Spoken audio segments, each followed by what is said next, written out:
My name is Sydney. I was 11 years old the summer my mother decided that a month in Europe mattered more than making sure I wasn't alone. She didn't say it like that. Of course, she never did. She said it with a bright smile, with a tone that made it sound reasonable, almost progressive, as if she were giving me a gift instead of leaving me behind. She said, "You're independent now?" As she dragged her suitcase across the hardwood floor toward the door. "You're not a baby anymore. Just order food if you need to. Independent." That was her word, not mine. She pressed a crumpled $20 bill into my hand like it was symbolic, like a rite of passage. I remember staring at it, the corners soft and worn, wondering how something so thin was supposed to stretch across 30 days. Not a plan, not a phone number taped to the fridge, not a babysitter or a neighbor briefed to check in. Just a single bill and a word that sounded grown-up enough to excuse everything else. She kissed my forehead quickly, the kind of kiss adults give when they're already halfway gone. Then there was the sound of her suitcase rolling down the driveway, the click of the car door, and finally the front door closing behind her. The house felt different immediately. Too quiet. Too big. The silence pressed in on my ears like water. "I'll be fine," I said out loud, standing in the hallway by myself, saying it felt important. Like if I heard my own voice claim it, it might become true, but my hands were shaking. I tucked the 20 into my pocket and tried to steady my breathing. There was no one else in the house. No one who could cook. No one who knew I had been left alone. No one who would notice if something went wrong. At 11, you don't think in legal terms. You don't think about neglect or responsibility or statutes. You think in smaller, sharper thoughts. What if I mess up? What if I get hungry? What if something breaks? What if I get scared at night and there's no one to hear me? I told myself this was a challenge. That was easier than admitting I was afraid. Day 1, I decided I would prove I could handle it. I walked into the kitchen and opened every cabinet like I was taking inventory for a game show. A few cans, some bread, peanut butter, half a box of cereal. The fridge was already looking tired. Shelves dotted with leftovers and condiments that felt more like decoration than food. I lined things up on the counter, counting in my head, calculating portions like I'd seen adults do when they talked about budgets. If my mom thought I was independent, then maybe she should see what that really looked like. What she didn't see was the way my stomach tightened as I imagined the days stretching ahead. What she didn't see was how quickly independence stops feeling empowering and starts feeling like abandonment when you're still small enough that your feet barely touch the floor when you sit at the table. In American culture, we like to celebrate kids who are mature for their age. We praise them for not needing help. We use words like resilient and self-sufficient. But we don't like to talk about the cost, about what happens when a child learns too early that needing someone is inconvenient. 10 minutes after the taxi pulled away, the first real problem hit me. On the counter, my mom had tossed a shiny emergency credit card, the kind adults wave around when they want to feel prepared. She'd dropped it there like punctuation, like it completed the sentence of her decision. There was just one catch. It wasn't activated. I didn't know the PIN. I found out the hard way, standing by the door with my phone in my hand, trying to order food. Every app rejected the card. Over and over. Declined. Invalid. Contact your bank. The screen glowed back at me like it was scolding me for even trying. So there it was. Just me. A dead card. And $20. Day 1. I turned it into a game. I sliced bread as thin as I could. I spread peanut butter so carefully it barely covered the surface, telling myself real survivors knew how to make things last. I even joked silently that this would make a good story someday. Look at me, I thought, 11 years old, surviving on skill and creativity. If anyone could do this, I could. But confidence is fragile when it isn't backed by safety. As the hours passed, the house creaked in ways I'd never noticed before. The air conditioner kicked on and off like it was thinking for itself. Every sound felt louder because there was no other noise to compete with it. I turned the TV on just to fill the space, letting random shows play so I didn't have to hear the house breathe around me. I opened my mom's laptop and stared at her work emails stacked neatly in her inbox. Meetings, deadlines, travel confirmations. So many things demanding her attention. So many things she'd chosen over checking if I was okay. I closed it quickly, like I'd invaded a private space, even though the real invasion was the emptiness she'd left behind. By the end of day one, the idea of independence already felt heavier. I went to bed early, not because I was tired, but because sleeping felt like a way to fast forward through the time I had to be alone, lying in the dark. I listened to the street outside, cars passing, people living normal lives, parents coming home from work, doors opening and closing in houses where no one had to prove they deserved to be taken care of. I clutched the edge of my blanket and made a quiet promise to myself. I would remember everything, every detail, every feeling, because something about this didn't feel right, and I didn't want anyone to be able to tell me later that I'd imagined it. As the first night stretched on, a thought settled in my chest, uncomfortable and sharp. Independence, I realized, wasn't something you gave a child. It was something a child learned when they had no other choice. And the cost of learning it this way was going to be higher than my mom ever imagined.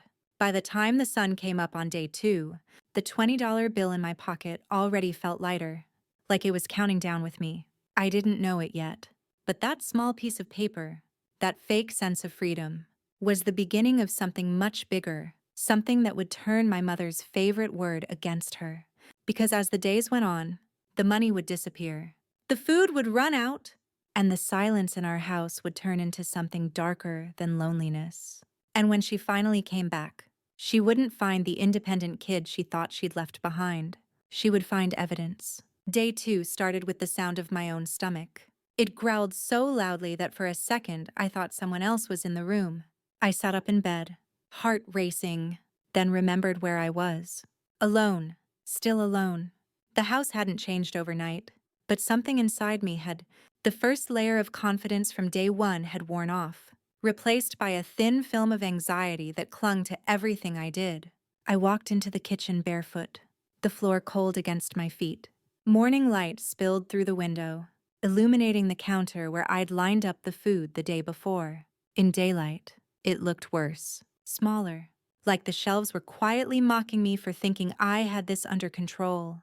I poured myself a bowl of cereal, carefully measuring how much I took, then stopped halfway and poured some back into the box. It felt ridiculous, but it also felt necessary.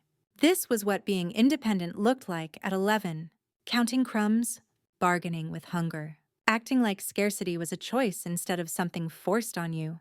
I ate slowly, listening to the ticking of the clock on the wall. Every bite felt louder than it should have been. When the bowl was empty, I stared at it for a long time, fighting the urge to pour more. I told myself lunch wasn't that far away. Dinner would come. Time, I learned quickly, moves differently when you're waiting for food. I checked my phone, half expecting a message from my mom. Nothing. No good morning. No, how are you holding up? Just silence. I tried to tell myself she was busy, that Europe meant different time zones, that adults had complicated lives.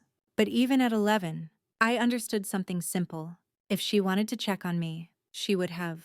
To distract myself, I decided to clean. It felt like something responsible people did. I wiped the counters, stacked dishes that were already clean, and vacuumed the living room even though it didn't really need it. The hum of the vacuum filled the house, and for a moment, it felt almost normal, like I was playing house instead of living it. But when the vacuum shut off, the quiet rushed back in. I sat on the couch and flipped through channels, letting shows blur together. Cartoons, game shows, news segments talking about summer travel and busy airports. People smiling, complaining about delayed flights, joking about being tired from vacation. I wondered if my mom was on TV somewhere, laughing with strangers, telling them about how proud she was of her independent kid back home. The words stuck in my head like a pebble in my shoe. By midday, the hunger came back sharper. It wasn't just an empty feeling anymore. It felt urgent, demanding attention in a way I couldn't ignore. I made myself another sandwich, even thinner than the first. As I ate, I tried to think like an adult, like my mom always told me to. Adults plan. Adults budget. Adults don't panic. But adults also don't leave children alone for weeks and call it growth. I opened the fridge again, staring at the shelves like maybe something new would appear if I looked long enough. Leftovers sat in containers. I didn't remember how old they were. I sniffed one and recoiled, unsure if it was still safe. I closed the door quickly, my appetite shrinking as fear crept in. What if I got sick? Who would notice? That question followed me around the house for the rest of the day. Who would notice if I didn't eat enough? Who would notice if I got dizzy? Who would notice if something happened and I couldn't call for help? Independence didn't answer those questions. It just made them louder. In the afternoon, I pulled out my notebook. At first, I wasn't sure why. It wasn't homework. It wasn't a diary. Not really. I just needed somewhere to put the thoughts buzzing in my head. I wrote the date at the top of the page. Then I stared at the blank space underneath. Pen hovering. Finally, I wrote a few simple facts. Mom in Europe. Alone at home. $20. Credit card doesn't work. It felt strange writing it down, like I was documenting something instead of living it. But once the words were on the page, I felt a tiny shift inside me, like the situation had moved from being something happening to me into something I was observing. I didn't know it yet, but that was the beginning of a change. Later, I thought about calling someone, my best friend, a teacher, a neighbor. My finger hovered over names in my phone, then pulled back every time. If I called, I'd have to explain. I'd have to admit that my mom had left me, that I wasn't okay, that independence wasn't working the way she said it would. I told myself not to overreact, that this was just the second day, that things would get easier. People always say that, don't they? Give it time, you'll adjust. But adjustment shouldn't feel like shrinking. By evening, my head hurt. Not badly. Just enough to make everything feel fuzzy around the edges. I microwaved something questionable from the fridge, eating it carefully, watching for any sign it might make me sick. I didn't enjoy it. Food had stopped being comforting and started being tactical.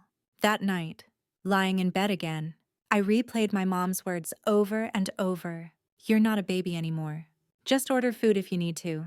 The confidence in her voice, the certainty that she'd done nothing wrong. I wondered if she thought about me at all, or if she'd already moved on to museum tickets and cafe tables. Somewhere between midnight and morning, a new thought settled in my mind, heavy and deliberate. If no one was checking on me, then no one was keeping track of what was happening here. And if no one was keeping track, then the story could be rewritten later to make it sound better than it was. That idea scared me more than the hunger. I got out of bed quietly and went back to the kitchen, notebook in hand. Under the facts I'd written earlier, I added another line. Day 2, still alone. No calls, no check-ins. My handwriting was careful, almost formal, like I was afraid of making a mistake. I closed the notebook and held it against my chest for a moment. I didn't know who it was for yet. Maybe no one. Maybe just me. But writing it down made one thing clear. If this kept going, I wasn't going to let anyone pretend it hadn't happened. As I turned off the light and went back to bed, the house creaked again, settling into the night. I stared at the ceiling, eyes wide open. Independence, I realized, wasn't making me stronger. It was teaching me something else entirely. It was teaching me that when adults walk away, children are the ones left to collect the truth. By day 3, hunger stopped feeling like a temporary problem and started feeling like a permanent background noise. It was there when I woke up, there when I brushed my teeth, there when I tried to concentrate on anything that wasn't my own body, slowly demanding more than I could give it.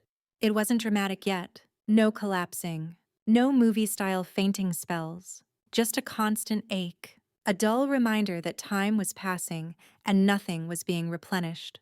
I stood in the kitchen holding the emergency credit card again, turning it over in my fingers. It looked important, official, the kind of object adults trust without thinking.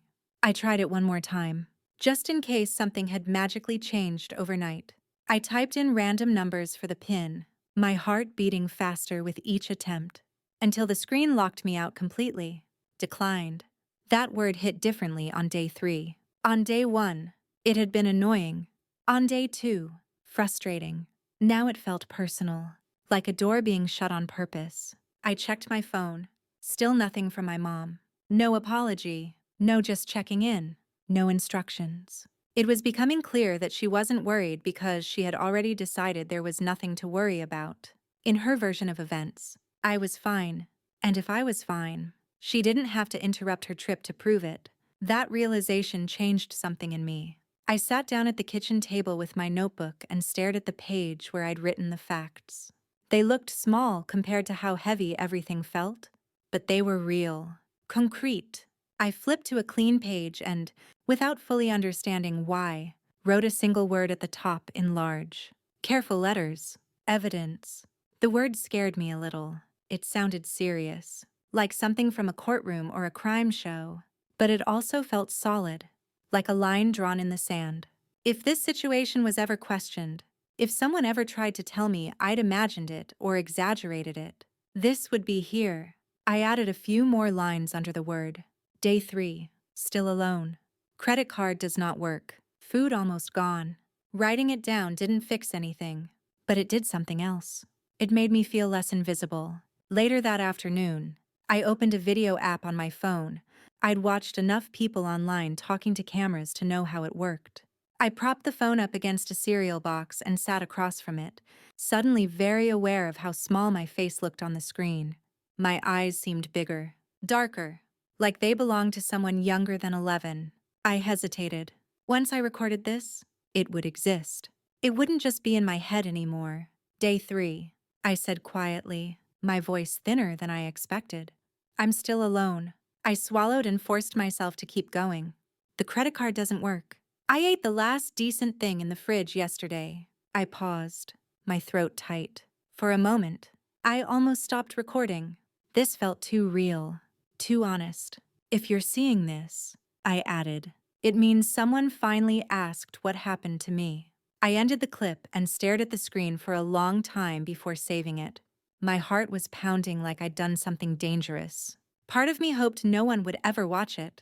Another part of me wanted it to be seen by everyone who'd ever smiled and said my mom was such a great parent.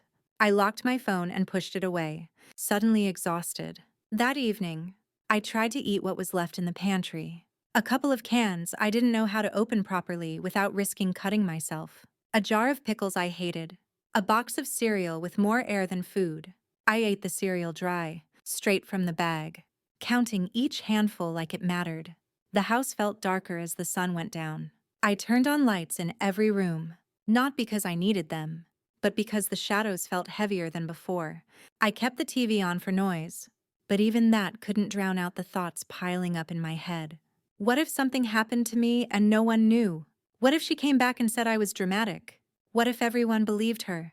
The idea that the truth could be buried scared me more than the hunger.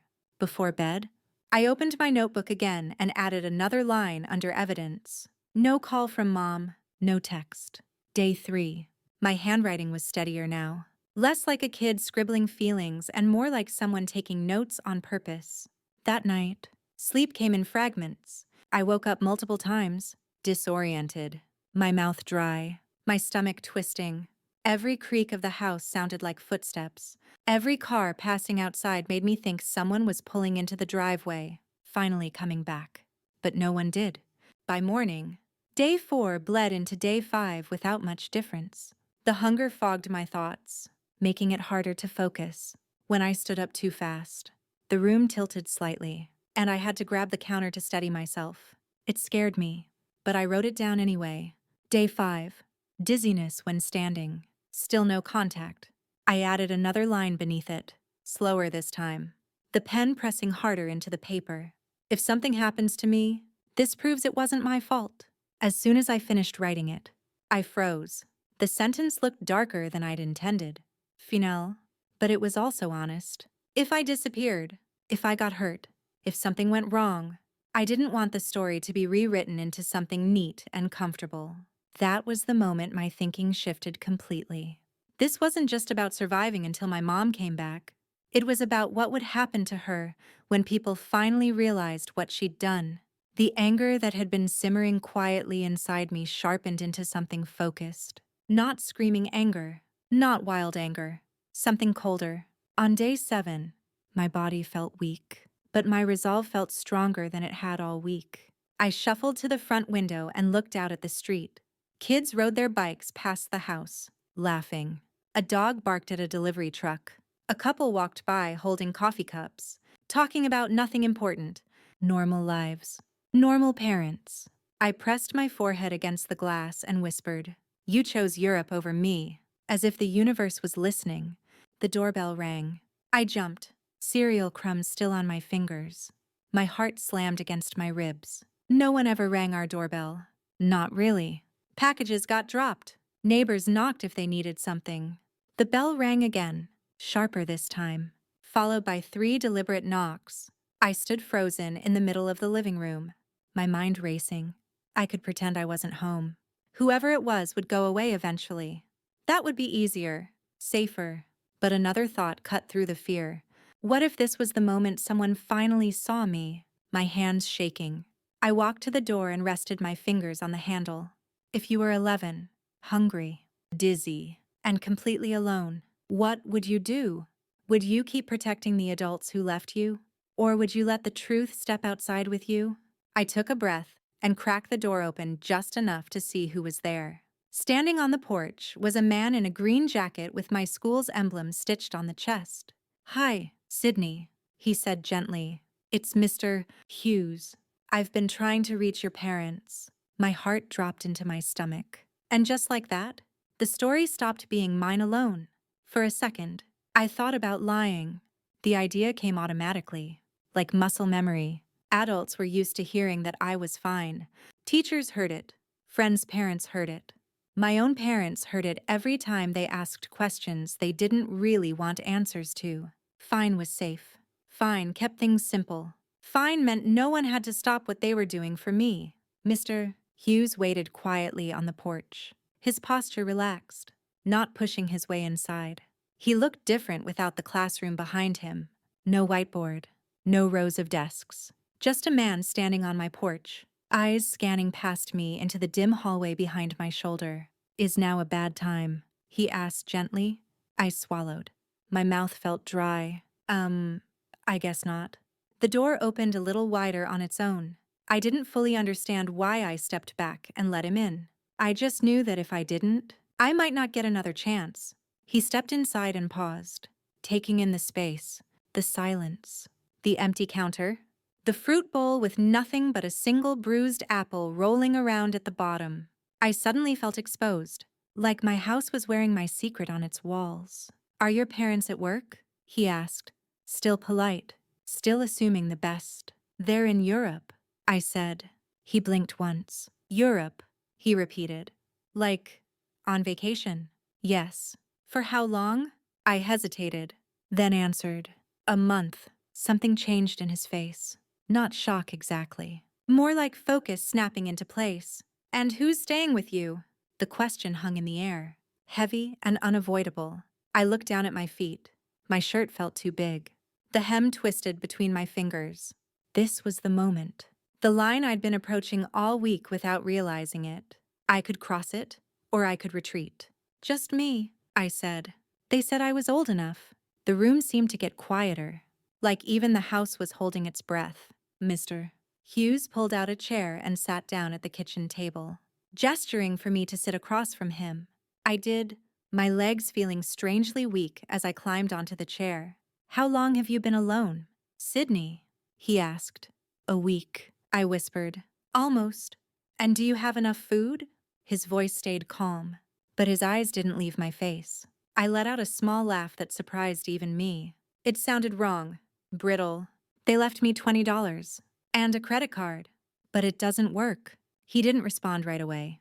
He just looked at me, like he was seeing something he couldn't unsee now. Not a student, not a well-behaved kid who turned in homework on time. A child who had been left to manage things she shouldn't have had to think about at all. "This isn't okay," he said finally. "You know that, right?" I shrugged, even though my chest felt tight. "They said they needed a break. They said I'm mature, that I should be able to handle it." "And how have you been handling it?" he asked. I wanted to say fine. The word was right there, ready to jump out like it always did. But my notebook was sitting on the table, the word evidence staring back at me from the open page. "I've been hungry," I said instead. And scared. And I've been writing things down. His eyebrows drew together slightly. Writing things down. Just in case, I said. Just in case what? I took a breath. Just in case something happens to me. So no one can say they didn't know. The silence that followed was different from the silence in my house. It wasn't empty. It was heavy, full of things being understood without being said. Mr. Hughes leaned forward, resting his elbows on the table. Sydney, leaving an 11-year-old alone like this isn't just irresponsible, he said carefully. It's dangerous. It's considered neglect. There are laws about this. The word neglect echoed in my head. I'd heard it before on TV, in serious voices during dramatic scenes. I'd never thought it could belong to me. What happens? I asked quietly. If someone finds out? He didn't dodge the question. Child Protective Services could get involved. There could be an investigation. Your parents could face serious consequences. Consequences. I repeated the word silently. I thought about my mom's confident smile, about the way she'd said independence like it absolved her of everything else, about her laughing on the way out the door. For what they did to me, I said slowly. He nodded. For what they did to you. That was the first time an adult had said it out loud without trying to soften it. My heart pounded. I imagined my parents coming home to strangers in the kitchen, to questions they couldn't brush off, to my notebook sitting open on the table, the videos on my phone, the empty shelves. Do you want help? Mr. Hughes asked. Real help. Not just groceries. Help. That makes sure this doesn't happen again. I hesitated. Saying yes felt like lighting a match. There was no unburning it. Saying yes meant the truth would spread beyond this house. Beyond me. Yes, I said finally. But if I say yes, what does that mean for them? It means they'll have to answer for their choices, he said. It means adults will finally see what you've been living through. I looked down at my hands, then back up at him. Then help me, I said. I want them to see exactly what they did. He nodded once, firm and sure. First, we make sure you're safe. Then we make sure the right people hear your story. As he reached for his phone and stepped into the hallway to make a call, a strange calm settled over me. The fear was still there, but underneath it was something steadier, determination. I wasn't just waiting anymore. I was choosing, and as I traced the word evidence with my fingertip, it stopped feeling like a secret and started feeling like a case file. While Mr. Hughes stood in the hallway speaking in a low, controlled voice, I stayed at the kitchen table with my notebook open in front of me. The word evidence sat at the top of the page, darker now that someone else knew it existed. It didn't feel dramatic anymore. It felt official, like I'd crossed from surviving something into documenting it. I could hear fragments of Mr. Hughes's conversation drifting back to me. Alone. 11 years old. No guardian present. Limited food. No contact from parents. The words sounded different when spoken by an adult. He wasn't exaggerating. He wasn't emotional. He was precise. Each sentence felt like a brick being laid into a wall. My parents wouldn't be able to talk their way around. My pulse raced, but I didn't move. I didn't want to interrupt. I didn't want to suddenly need reassurance. For once, the adults were doing the work without me having to prove anything. A few minutes later, Mr. Hughes came back into the kitchen. His face was calm, but his eyes held something heavier than before. I've called someone from Child Protection, he said. They're going to send a caseworker to check on you. In the meantime, I also contacted your neighbor, Mrs. Johnson. She's on her way. The word neighbor made my cheeks burn. The idea of someone who lived right next door realizing I'd been alone all week felt humiliating. Like I'd failed some invisible test. Is she mad? I asked quietly. He shook his head. No, she's worried. That's what people are supposed to be when a child is left alone. That sentence landed harder than I expected. The doorbell rang again, softer this time. My shoulders tensed out of instinct, but Mr. Hughes stood and went to open the door before I could react. Mrs. Johnson stepped inside, her eyes immediately scanning me from head to toe. I'd seen her 100 times before, waving while watering her plants, chatting about weather and mail mix-ups. I'd never seen her look at me like this. Oh, Sydney, she said softly. Why didn't you come to me sooner? The question wasn't accusing. That almost made it worse. Because I didn't want to look weak. I blurted out before I could stop myself. They always say I'm mature. That I can handle things. I thought if I asked for help, it meant I was proving them wrong. Her expression softened, and she sat down beside me at the table. Asking for help isn't weakness, she said. It's survival. And sometimes, it's the only way to make adults face what they've done. Make adults face what they've done. The phrase echoed in my head, settling somewhere deep. We sat there together while Mr. Hughes explained what was happening. For the first time all week, I didn't feel like I was being talked over or dismissed. They asked me questions and waited for answers. They didn't rush me or tell me I was being dramatic. They listened. I told them everything about the suitcase rolling out the door, the $20 bill, the credit card that didn't work, the nights I went to bed hungry, the way my mom laughed when I asked who would be staying with me. You'll be fine, she'd said. You're my little adult, Mrs. Johnson's jaw tightened when she heard that.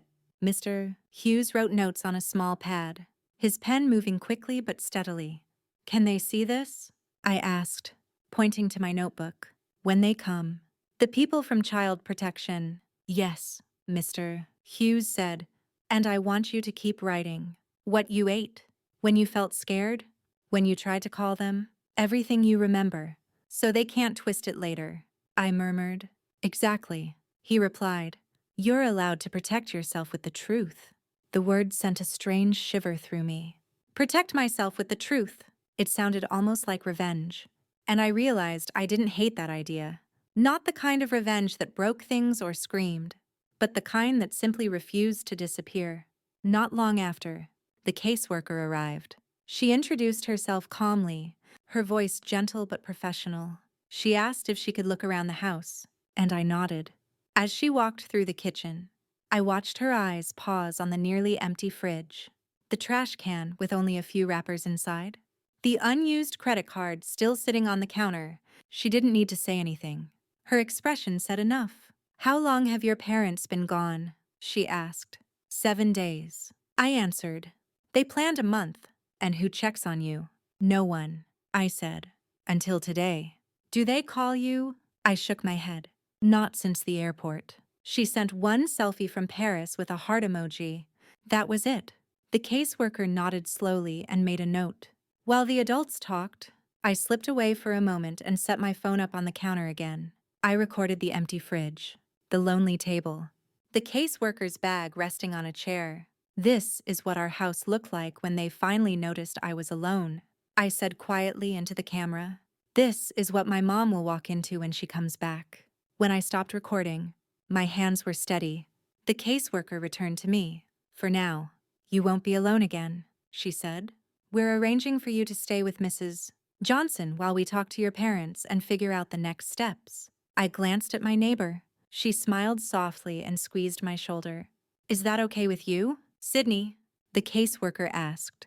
I thought about the long, silent nights, about counting cereal pieces in the dark, about pretending I was fine. Yes, I said. I want to stay somewhere. I'm not invisible. As I packed a small bag of clothes and my notebook, I looked around my room one last time.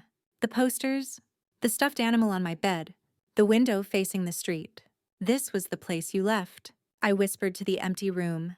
But it's not the place you'll find when you come back. Moving next door should have felt like nothing. Mrs. Johnson's house was only a few steps away, separated from mine by a strip of grass and a low fence I'd hopped over 100 times without thinking. But that afternoon, carrying my small bag in one hand and my notebook pressed tight against my chest, it felt like crossing a border I couldn't uncross. Her front door opened with a soft creak, and warm air spilled out to meet me. The house smelled like laundry detergent and vanilla, like something clean and lived in. Not the sharp emptiness of my own place. Not the stale quiet that had wrapped itself around me all week. Come in, she said gently, as if she were afraid to startle me. I stepped inside and immediately noticed things I'd stopped expecting. A table set with placemats, shoes lined neatly by the door, a calendar on the wall with handwritten notes filling the squares. evidence of a life that included planning for people being there tomorrow. My stomach growled loudly, betraying me. Mrs. Johnson pretended not to hear it. First things first, she said, reaching for her purse. We're going to get you some proper food. We walked back to my house together with reusable grocery bags swinging between us. For the first time since my mom left, I wasn't unlocking the door alone. The house felt smaller with someone else in it, less intimidating, like it was finally being seen for what it was. Mrs. Johnson didn't grab random things off the shelves. She asked me questions. What do you like? What makes you feel full? What do you usually eat for dinner? No one had asked me that all week. I found myself hesitating before answering, like my preferences were something I'd forgotten how to voice. We filled the bags with pasta, saucy, vegetables, bread, fruit, things that would last, things that made the kitchen look like someone actually lived there. As we unloaded everything onto the counter, the caseworker, who had stayed to finish paperwork, watched quietly. Keep the receipts, Mr. Hughes said, tapping the notebook gently. They show what wasn't here before today. So I slid the receipts into my notebook, tucking them behind the pages where I'd written about my hunger. Evidence on top of evidence, layered, solid. As we started cooking, the sound of boiling water filled the kitchen. Garlic sizzled in a pan, releasing a smell so rich it almost made my eyes water.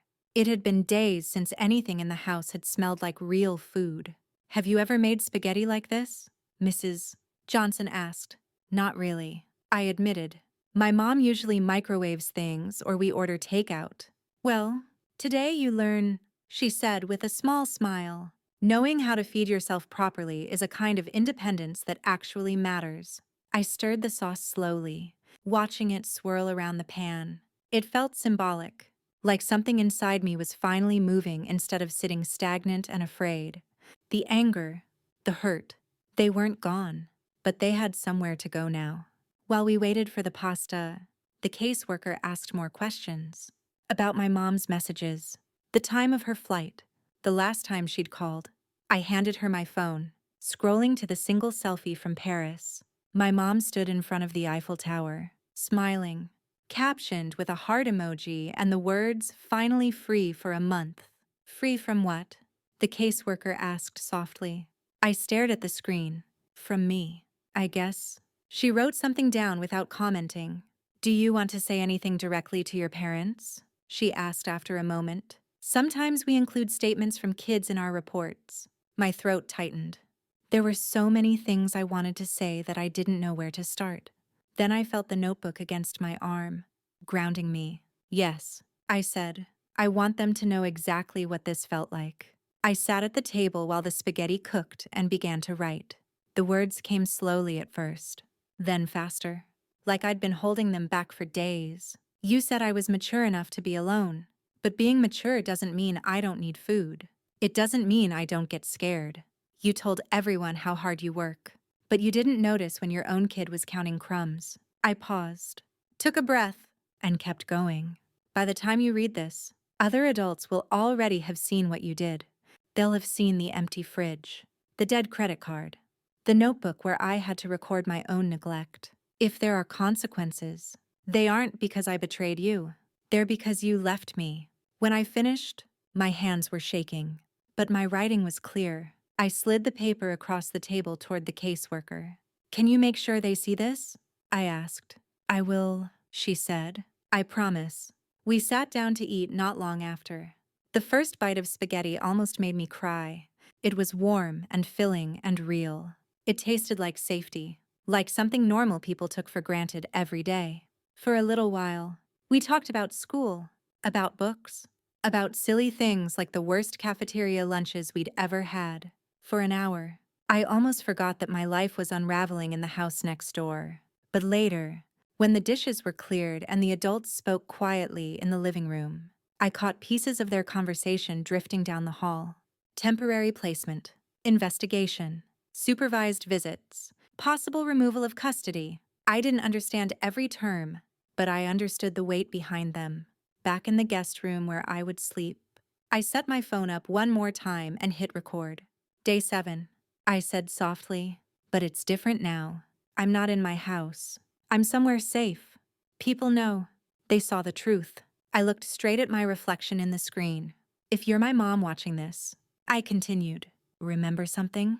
You always said actions have consequences. This time, it's your turn. I stopped recording and lay back on the bed, staring at the ceiling. My heart still hurt. I still missed the idea of parents who would have stayed. But underneath the pain was something new. I wasn't invisible anymore. And whatever came next, I knew I wouldn't face it alone. The days at Mrs. Johnson's house felt unreal at first, like I'd accidentally stepped into someone else's life and was waiting for someone to realize the mistake. I woke up the next morning to the sound of dishes clinking and the smell of toast instead of my own stomach growling. There was a voice calling my name, not sharp or impatient, but casual, like my presence was expected. Good morning, Sydney, Mrs. Johnson said when I came into the kitchen. Did you sleep okay? No one had asked me that all week. Not as a formality, not as a check mark, as an actual question. I nodded, unsure how to answer honestly without sounding strange. I had slept, but my body was still braced, like it didn't trust the calm yet. There was food on the table. Real food. Eggs, toast, fruit sliced neatly on a plate. I sat down slowly, half expecting someone to tell me not to take too much. No one did. My stomach growled again, louder this time, and I felt my face heat up. It's okay, Mrs. Johnson said softly, as if she could hear the apology forming in my head. You don't have to rush. I ate carefully at first, then faster as my body remembered what being full felt like. It wasn't just hunger easing, it was tension, unraveling thread by thread. For the first time in days, I wasn't calculating how much to leave for later. After breakfast, she walked me to school. The sun was bright, the street busy with parents and kids moving together in loose groups. I noticed things I'd never paid attention to before. Hands on shoulders, parents reminding kids about lunches, adults double-checking backpacks and schedules. Normal things, things I'd never thought to miss. At school, everything looked the same, but it felt different. When Mr. Hughes saw me in the hallway, he paused and gave me a small nod. Not pity, not pride. Recognition, like we were part of the same story now.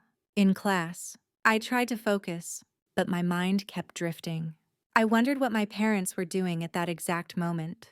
If they were still sipping coffee somewhere in Europe, if they'd noticed the emails yet, if my mom had checked her phone and felt that first spark of panic when the words Child Protective Services appeared on the screen. Part of me didn't want to think about it. Another part couldn't stop. That afternoon, my phone buzzed while I was doing homework at Mrs. A. Johnson's kitchen table. The vibration felt loud in the quiet room. I froze when I saw the number on the screen. My mom's work phone. I stared at it as it rang, my heart pounding so hard I could hear it in my ears. Mrs. Johnson looked up from the sink. Aren't you going to answer? She asked gently. My fingers trembled. What if she's just calling to yell at me? I asked. What if she says I ruined everything? Mrs. Johnson dried her hands and came to sit across from me. Then you'll know exactly where you stand, she said calmly. But you don't have to talk to her alone. I took a breath and hit accept, placing the phone on the table between us. Sydney, my mom's voice came through sharp and controlled. Not worried. What is going on? Why is there someone from Child Services emailing me? Why is your school involved? Do you have any idea what this looks like for me? There it was. Not are you okay? Not are you safe? Just what this looks like for me. They're involved because you left me. I said. My voice shook, but the words came out. You went to Europe for a month. You left me alone with $20 and a credit card that didn't work. They saw the house. They saw everything. You are exaggerating. She snapped instantly. There was plenty of food. You know how dramatic you can be. And you're 11, not a toddler. I can't believe you'd turn people against us like this. Do you understand what you're doing to our reputation? Mrs. Johnson leaned closer to the phone, her voice steady and clear. This is Mrs. Johnson, your neighbor. I'm the one who bought your daughter groceries because there was almost nothing left. This isn't about reputation. It's about safety. There was a sharp inhale on the other end of the line. "Why are you interfering?" my mom demanded. "This is a family matter. Sydney is fine." I looked at my notebook lying open on the table. The page that read, "No call for 7 days," staring back at me. "No," I said quietly. "Cutting in, I wasn't fine. And I'm not fine with what you did." For a moment, there was silence. I almost hoped she would finally hear me. Then her voice returned, each word tight. "We'll talk about this when we get back. And we're going to have a serious conversation about consequences." "Young lady." The line went dead. Mrs. Johnson reached over and silenced the phone before it could ring again. "She's right about one thing," she said softly.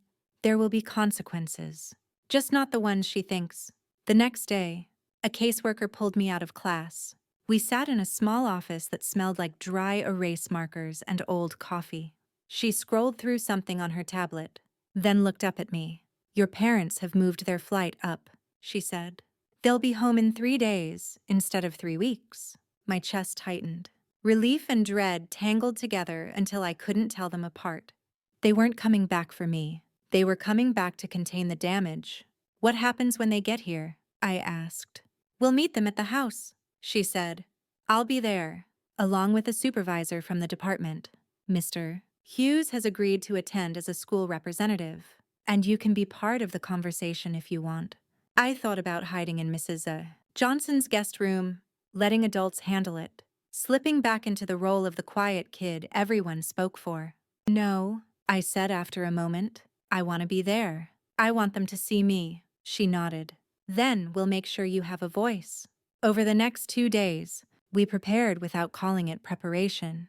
We didn't rehearse lines or practice speeches. We organized facts, screenshots of missed calls, photos of the fridge, receipts from groceries, my statement, the videos saved on my phone.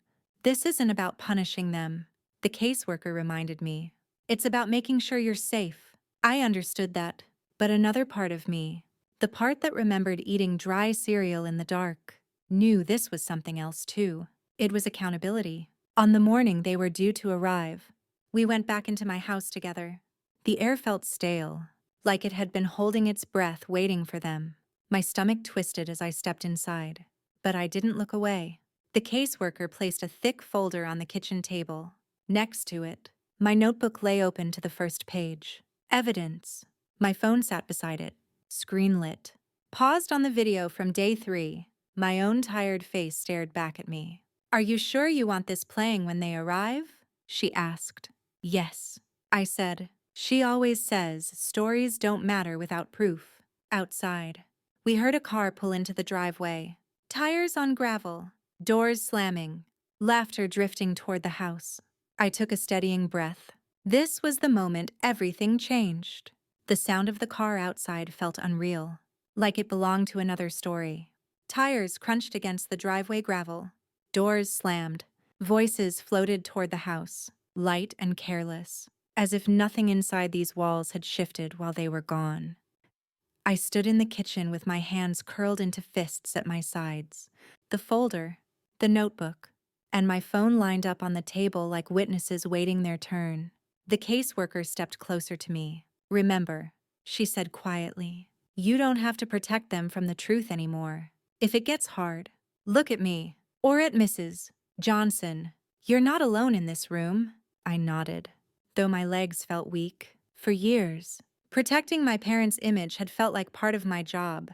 Even now, a familiar urge rose in my chest, telling me to smooth things over, to apologize, to make it easier for everyone else. But then I looked at the phone screen, frozen on the video from day 3. The smaller version of me stared back, eyes tired, voice steady but thin. The front door opened. My mom came in first, dragging her suitcase behind her the same way she had when she left. She still wore a stylish trench coat, sunglasses pushed up on her head like the airport was just another runway. My dad followed, juggling bags and talking into his phone, his voice relaxed, joking about delays and jet lag. They both stopped when they saw us. The laughter died mid-sentence. My dad's phone lowered slowly. My mom's smile froze, her eyes jumping from the stranger seated at the table to Mr. Hughes by the counter. then to Mrs. Johnson near the doorway, and finally to me. "What is this?" she demanded, letting go of her suitcase. "Why are all these people in my kitchen?" The supervisor from the department stood calmly. "Mrs. Carter." "Mr. Carter, my name is Miss Lopez. I'm with Child Protective Services.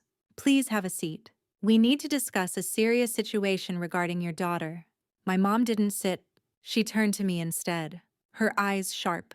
"Sydney, what did you tell them?" For a second, the old instinct surged. The urge to shrink, to say nothing, to take the blame somehow. Then I remembered the notebook, the receipts, the nights I'd counted cereal pieces to distract myself from hunger. "I told them what happened," I said. "I told them the truth." My dad forced a laugh and set his bags down. "There's clearly been a misunderstanding," he said. "We left her with food, with money, with a credit card. She's very mature for her age. Kids today are more capable than people think." Miss Lopez slid a document across the table and turned it toward them. "This is the activation record for the credit card you left," she said evenly. "It was never set up with a PIN. It was declined multiple times when Sydney attempted to use it." She placed another page on top. "These are photographs taken of your refrigerator and pantry 1 week into your trip." The amount of food was not sufficient for an unsupervised minor. My mom's face paled slightly, but she crossed her arms. "Expired food doesn't mean she was starving. We'd only been gone a week." Miss Lopez nodded and added another sheet. "These are your call and message logs. 1 message from the airport, 1 photo from Paris. No direct check-ins asking if your daughter was safe or had eaten." My dad's jaw tightened. He glanced at the papers, then at me. "We told you to order food. Sydney, we trusted you. You trusted me to survive," I said quietly. "You didn't trust yourselves to be parents." Mrs. Johnson stepped forward, unable to stay silent. "She was dizzy from hunger when we found her," she said. "She didn't come to me because she didn't want to disappoint you by needing help. Do you understand what kind of lesson that teaches a child?" My mom shook her head. "This is being blown way out of proportion." She likes to write. "Those notes could be exaggerated." Miss Lopez looked at me. "Sydney, are you comfortable showing them what you recorded?" My hands trembled as I picked up the phone. I pressed play. The room filled with my own voice from days earlier. Day 3. I'm still alone. "The card doesn't work. I ate the last decent thing in the fridge yesterday." The video panned across the empty shelves, the quiet kitchen. "If you're seeing this, it means someone finally asked what happened to me." My mom covered her mouth with her hand. My dad stared at the screen, his shoulders sinking. "No," my mom whispered, stepping back. "No, this can't be happening." But it was. Miss Lopez folded her hands. "Based on our investigation, school reports, neighbor testimony, and Sydney's documentation, we've determined that leaving her unsupervised under these conditions qualifies as neglect under state law. Effective immediately. There will be an emergency order. Sydney will not return to unsupervised care until a full hearing is conducted." My mom's voice rose. Panicked now. "You can't take my child over a misunderstanding. We just needed a break. Do you know how hard we work?" I stepped forward before anyone else could speak. "I know," I said. "You tell everyone how hard you work. But when I was alone, hungry, and scared, you didn't tell anyone that." Her eyes filled with tears. "Sydney, you don't understand. Adults need time away. We thought you'd be fine." The words echoed in my head. Words she'd used my whole life when she wanted something to be over. Actions have consequences. "Sydney, you always told me that," I said, my voice steadier than I expected. "That actions have consequences. This is what you taught me. This is what your choice looks like." The room went silent. Miss Lopez spoke again. "You'll have the opportunity to participate in parenting classes and supervised visits if approved by the court. This isn't about punishment. It's about ensuring Sydney's safety." My mom turned to me, tears spilling now. "Please," she begged. "Tell them you want to come home. We can fix this." I wanted to believe her. I wanted to rewind time to a version of my life where none of this had happened. But I knew going back without change would erase everything I'd lived through. "I want to be safe," I said. I want to be somewhere I'm seen. Mrs. Lopez placed a form on the table. For now, Sydney will remain in temporary placement with Mrs. Johnson. You're taking her side over her parents, my mom whispered. No, I said softly. They're finally taking my side. As we stepped out onto the porch, I heard my mom sobbing inside. My dad tried to comfort her, his words hollow even from a distance. Crossing the grass back to Mrs. Johnson's house, I felt both heavy and strangely light. I hadn't destroyed my family. They had made their choices long before I wrote them down. All I'd done was refuse to hide the truth.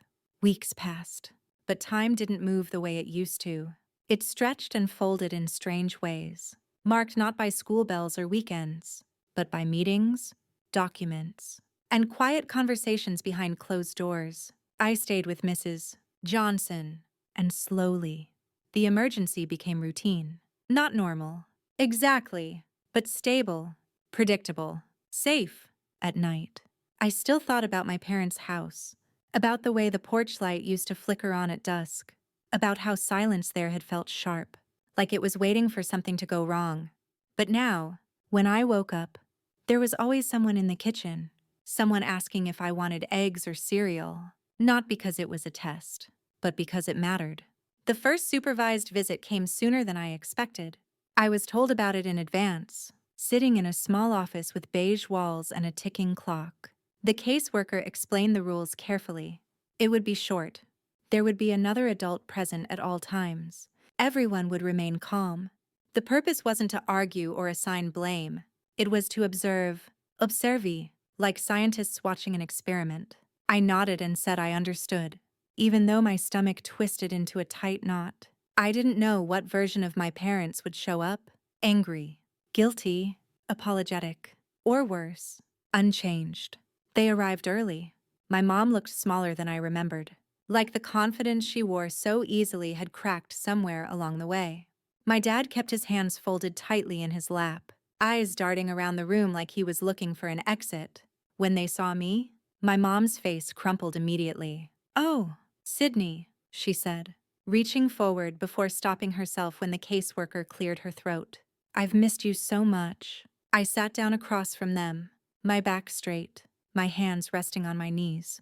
I didn't move to hug her, not because I didn't want comfort, but because I wasn't sure it was real yet. I didn't know it was this bad. My dad said quickly, "If we had known, but you didn't ask," I said, interrupting him before I could stop myself. My voice didn't shake.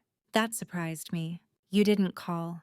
You didn't check." My mom opened her mouth, then closed it again. "We thought you were fine," she said softly. "You always are." That sentence hung in the air between us, heavier than any accusation. "I shouldn't have to always be fine," I said. "I'm a kid."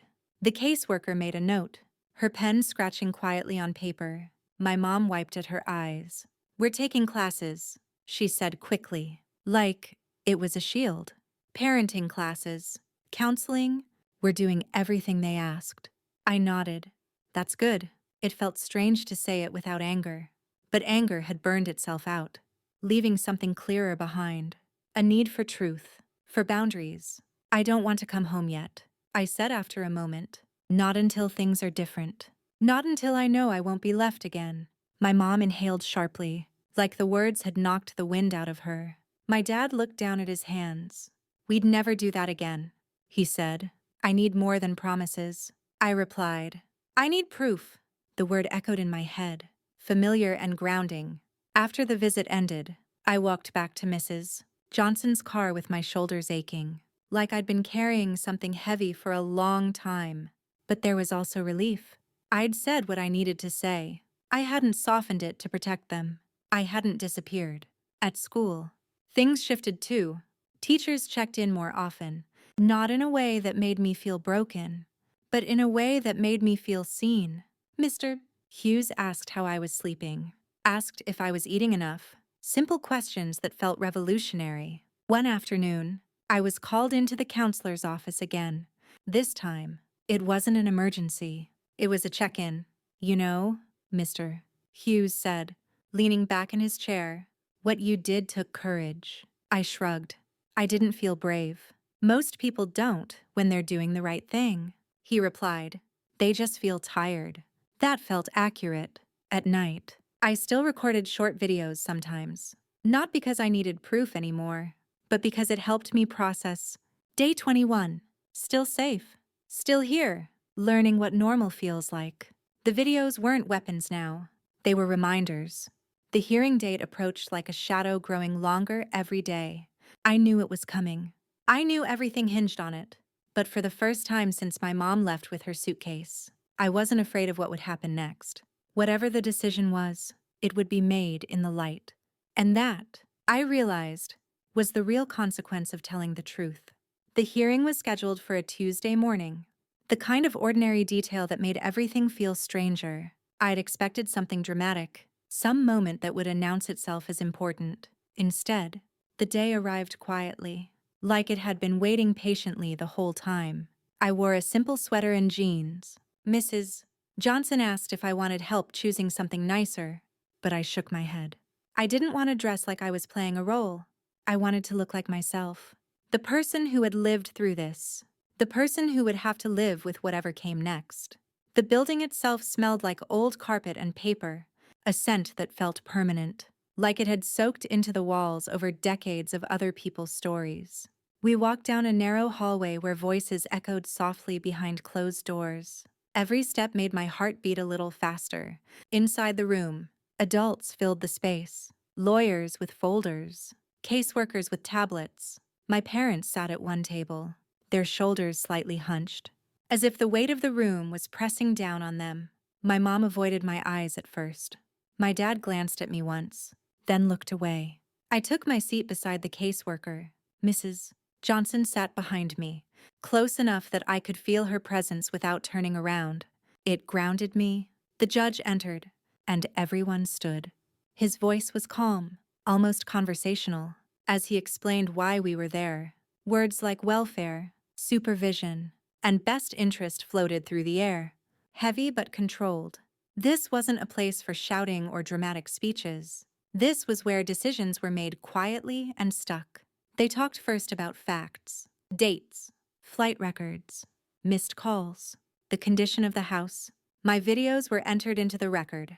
Watching my own face appear on a screen again felt strange, like looking at a younger version of myself from a different lifetime. I didn't look dramatic. I didn't look angry. I looked tired. That mattered. When it was my turn to speak, my mouth went dry. The judge asked if I understood why I was there and if I felt comfortable answering questions. I nodded. My voice sounded far away when I said yes, but it didn't break. He didn't ask me to describe everything again. He didn't ask me to relive the worst moments. Instead, he asked one simple question. Did you feel safe while your parents were away? I thought about the nights alone, about counting cereal pieces, about the dead credit card on the counter, about how I'd whispered, "I'll be fine," to an empty hallway. No, I said. I didn't. The room went quiet. My mom's lawyer spoke next, careful and measured. He talked about misunderstandings, about cultural differences in parenting, about how my parents loved me deeply and never intended harm. He said they'd made a mistake, not a crime. I listened without reacting. Love, I was learning, wasn't measured by intention alone. When the judge spoke again, his tone was firm but not cruel. He acknowledged that my parents hadn't set out to hurt me, but he also said something that felt like a hand on my shoulder. Intent doesn't erase impact, he said, and children should not bear the weight of adult decisions. The order was read slowly. Continued temporary placement with Mrs. Johnson, supervised visits only, mandatory counseling and parenting education for my parents, a future review date to reassess custody, no jail, no shouting, no cinematic ending, just boundaries. My mom cried quietly. My dad stared at the table. I felt something loosen in my chest, like a knot finally giving way. Not relief exactly. Validation. Outside. The air felt sharper, colder. Mrs. Johnson put her arm around my shoulders, and for a moment, I let myself lean into it. "You did well," she said softly. I shook my head. "I just told the truth." "That's why you did well," she replied. In the weeks that followed, life settled into a new rhythm. School, Homework. Dinners that didn't feel rushed or conditional. Supervised visits that were careful and awkward. Like everyone was afraid of stepping wrong. My parents tried. I could see that much. They spoke differently now. More carefully. They asked questions instead of making assumptions. Sometimes my mom would stop mid-sentence, like she was catching herself before saying something she used to say without thinking. It didn't erase what had happened, but it mattered. One evening, as I sat at Mrs. Johnson's table finishing homework, I flipped through my notebook. The early pages felt distant now, like they belonged to another version of me. The word evidence still sat there, bold and unchanging. I added one more line at the end. Told the truth. Was believed. I closed the notebook and set it aside. I didn't know what the future would look like. If I'd go back home someday, if my parents would change enough to make that safe. But I knew something for certain. I wasn't powerless anymore, and no one would ever convince me again that being left alone was the same thing as being independent. Summer didn't end the way it usually did. With countdowns to school supplies and complaints about waking up early, it ended quietly, almost cautiously, like everyone involved was afraid to move too fast and break something fragile. I was still living with Mrs. Johnson, still sleeping in the guest room that had slowly started to feel like mine. The fear that had once lived in my chest full-time had softened into something else. Awareness. I noticed things now. The way adults chose their words when they knew someone was listening. The difference between concern and performance. The way responsibility showed up not in speeches, but in follow-through. My parents' supervised visits continued. They were scheduled, monitored, and structured. Nothing was left to chance. At first, those visits felt stiff and unnatural, like we were all actors reading from a script we didn't understand. My mom tried too hard, smiling constantly, asking questions in a rush, as if enthusiasm could replace trust. My dad stayed quieter, nodding along, watching me carefully like he was afraid I'd disappear if he looked away. One afternoon, during a visit at the community center, my mom reached for my hand and stopped herself halfway, glancing at the supervisor for permission. The moment was small, almost unnoticeable, but it stayed with me. It was the first time I'd seen her pause like that, like she was finally realizing that closeness wasn't automatic anymore. "I'm sorry," she said quietly once, when the room was still, not theatrically, not for an audience, just the words, sitting there between us. I studied her face, looking for the familiar shortcuts. The way she used to apologize just to move on. The way sorry used to mean, please stop being upset. This felt different. But different didn't mean fixed. "I know," I said. It was the truth. I knew she was sorry. I also knew sorry didn't rewind time. Later that night, back at Mrs.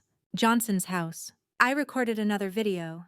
I didn't announce the day number anymore. I didn't need to. I just talked. "They say forgiveness is important," I said softly into the camera. "But I think safety comes first. Maybe forgiveness is something you build after that, not before." I stopped recording and sat there for a while, letting the quiet exist without feeling like it was threatening me. School started again. Life filled in around the edges of what had happened. Homework, group projects, lunch conversations about shows and sports. Most people didn't know my story, and I didn't need them to. The truth didn't require a crowd. One day, Mr. Hughes stopped me in the hallway. "How are you holding up?" he asked. "Better," I said. "Different." He smiled slightly. "Different can be good." At home, Mrs. Johnson gave me space without distance. She didn't hover, but she noticed. She didn't assume independence meant absence. When I stayed quiet too long, she checked in. When I said I was okay, she believed me. But she also watched to see if my actions matched my words. That balance mattered more than anything. As the next court review approached, the caseworker explained what could happen. Possibilities, options, nothing guaranteed. I listened, nodding, absorbing it without panic. I'd learned that uncertainty didn't have to feel like danger if someone was walking through it with you. The night before the review, I opened my notebook one last time. The pages told a story from fear to clarity, from silence to structure. I didn't add anything new. I didn't need to. I closed it and slid it into my bag, not because I expected to use it again, but because it belonged to me. A record of what happens when a child stops protecting the comfort of adults and starts protecting herself. I didn't know yet whether I'd return to my parents' house one day or build something entirely new from this point forward. But I knew the rules had changed. I would never again confuse abandonment with independence, and I would never again believe that love didn't require responsibility. The final review didn't come with a dramatic announcement or a sense of finality. It came like everything else in this process had come, measured and careful, wrapped in language meant to keep emotions from tipping the scale. By then, I'd learned not to expect closure in the way movies promise it. Real life didn't tie things up neatly. It adjusted them. We sat in the same building, the same room that smelled like paper and old carpet. The judge looked over updated reports, notes from counselors, observations from supervised visits, progress charts and attendance records. Everything was calm, procedural, and strangely respectful. This wasn't about blame anymore. It was about patterns. My parents spoke about what they'd learned. My mom talked about how she'd confused independence with self-sufficiency, how she'd believed raising a strong child meant not needing to be present all the time. My dad admitted he'd followed her lead without questioning it, assuming everything would work out because it always had before. They both said the word mistake, carefully, like they were afraid of saying it wrong. The judge listened, then turned to me. "Do you feel safe with your parents now?" he asked. I took a breath before answering. I didn't rush. I didn't look at my parents. I looked at the table in front of me, grounding myself in the solidness of it. "I feel safer than I did," I said, "but I don't feel ready to go back yet." No gasps, no anger, just quiet acknowledgement. The decision came shortly after continued placement with Mrs. Johnson for now, gradual increases in supervised time with my parents, another review scheduled months down the line, not a punishment, not a reward, a process. As we left the room, my mom reached for me again, stopping herself halfway like she had before. "Thank you," she said softly, "for being honest." I nodded. I had to be. That afternoon, back at Mrs. Johnson's house, the sun poured through the kitchen window in a way that made everything look warmer than it really was. I sat at the table with a glass of water, listening to the ordinary sounds of a house being lived in. A ticking clock, a humming fridge full of food no one had to count. I thought about the girl I'd been when this started. The one standing in the hallway with a crumpled $20 bill in her hand, trying to convince herself she was fine. I didn't feel like her anymore. I felt older, not in the way my mom had meant, but in a quieter, steadier way. That summer taught me things no child should have to learn alone. That love without responsibility is just a promise with no weight. That adults can be wrong even when they sound confident. That telling the truth doesn't always fix things, but it changes what's possible. My mom still sends messages sometimes. Long ones, apologies mixed with hope, regret tangled with plans for the future. I read them. I don't always respond right away. I don't owe anyone speed anymore. The notebook stays in my drawer now. I don't open it often. I don't need to. The truth it holds already did its job. It took something invisible and made it real. It made adults stop and look. If you ask my mom about that summer, she might still say it was when everything went wrong. But from where I stand, it was when everything finally became clear. She left thinking she was giving me independence. What she actually gave me was proof. Proof that being seen matters more than being praised. Proof that safety is not a reward for good behavior, but a basic right. Proof that sometimes the most powerful thing a child can do is refuse to stay quiet. And if you were 11, standing in an empty house with $20 and no plan, what would you choose? To protect the image of the adults who left you behind, or to tell the truth and let it change everything?